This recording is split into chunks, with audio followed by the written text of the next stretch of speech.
All right, Jane Keo is joining us now from Goma in the eastern DR Congo. Nathan King is still with us from the UN headquarters in New York. Jane, let's start with you. Mixed reaction there on the UN's plans to send an intervention brigade to the DRC. Do we expect, though, widespread support for the force from the public, especially considering MONUSCO's performance so far?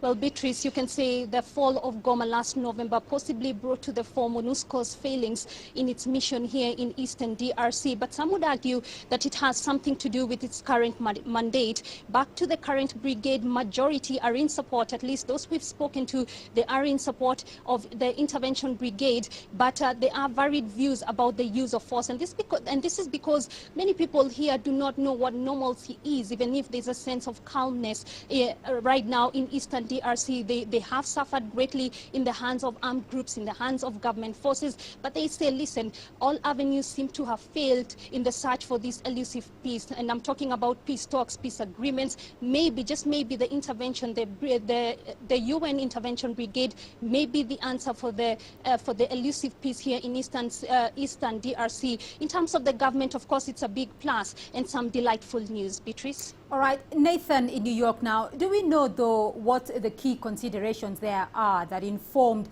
General Santos's appointment to lead the DRC mission?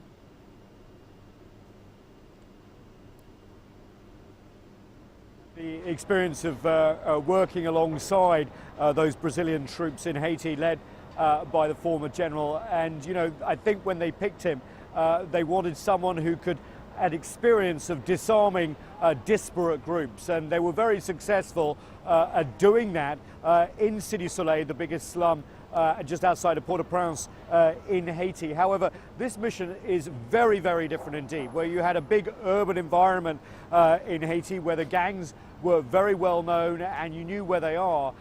In eastern Congo, this is going to be a much wider area, a much more disparate and difficult job. And remember, only 2,500 people in this intervention force is going to be a big task indeed. The big hope, of course, is that they will relieve MONUSCO of the duty of having to engage with these forces, and also encourage demilitarization, handing over the weapons, and reintegration as well. It is a big task, but they scour the globe for someone who has this sort of experience, and that's who they ended up with. All right. Jane, very briefly, though, the M23 have previously vowed to fight against the intervention force and warned African countries against contributing troops to the force. Has this stance changed at all?